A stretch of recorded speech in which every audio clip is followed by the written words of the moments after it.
ജോഷുവയും അലയുന്ന ഇസ്രായേൽക്കാരും അവസാനം വാഗ്ദാനം ചെയ്യപ്പെട്ട നാടിൻ്റെ അടുത്തെത്തി. ജോർദാൻ നദിയുടെ കിഴക്കുവശത്ത് മൊവാബ് നാട്ടിലാണ് അവർ ചെന്നെത്തി കൂടാരമടിച്ചത്.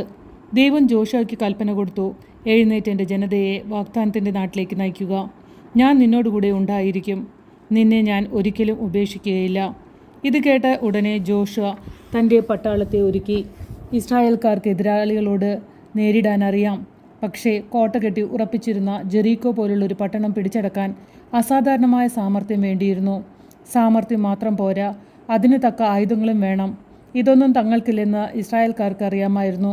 2 രഹസ്യദൂതന്മാരെ ജെറീക്കോയിലേക്ക് വിടാനായിരുന്നു ജോഷുവയും തൻ്റെ ആലോചന സംഘവും കൂടി തീരുമാനിച്ചത്. കോട്ടയിൽ ക്ഷണം കയറിപ്പറ്റാൻ എളുപ്പമായ സ്ഥാനം ഏതാണെന്നറിയാൻ വേണ്ടിയുള്ള തന്ത്രമായിരുന്നു അത്. നദിയുടെ മറുകരയിൽ എത്തിയിരുന്ന ഇസ്രായേൽക്കാരുടെ ചലനം പോലും സൂക്ഷിച്ചുകൊണ്ടിരിക്കുകയായിരുന്നു ജെറീക്കോയിലെ രാജാവും ജനങ്ങളും. ഇസ്രായേൽക്കാരെപ്പറ്റി അത്യത്ഭുതകരമായ വിധത്തിൽ ജനങ്ങളെ രക്ഷിക്കുകയും ശത്രുക്കളെ ശിക്ഷിക്കുകയും ചെയ്യാറുള്ള അവരുടെ ദൈവത്തെപ്പറ്റിയും ജെറീക്കോക്കാർ കേട്ടിരുന്നു. ആ രാജാവിനും ജനങ്ങൾക്കും അതുകൊണ്ട് ഭയമായി. ഇസ്രായേൽക്കാരുടെ ദൂതന്മാർ രഹസ്യമായി കോട്ടയ്ക്കകത്ത് കടന്നിട്ടുണ്ടെന്ന് രാജാവ് എങ്ങനെയോ മണത്തറിഞ്ഞു. ഏത് വിധത്തിലെങ്കിലും അവരെ കണ്ടുപിടിച്ച് കൊന്നുകളയണമെന്ന് രാജാവ് കൽപ്പിച്ചു. റഹാബ് എന്നു പേരുള്ള ഒരു സ്ത്രീയുടെ വീട്ടിലാണ് ദൂതന്മാർ 2 പേരും താമസിച്ചിരുന്നത്.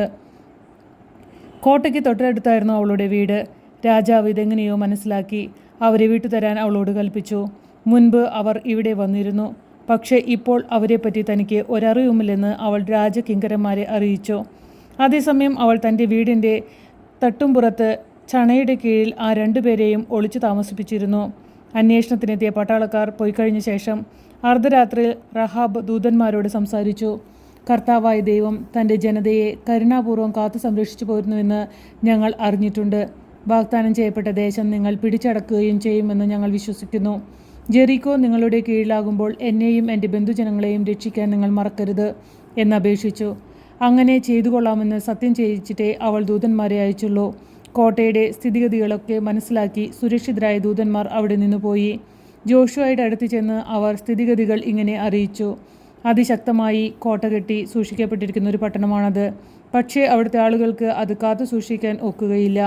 സർവശക്തനായ ദൈവത്തെ സേവിക്കുന്ന ജനതയെപ്പറ്റി അവർക്ക് വലിയ ഭയമാണ്.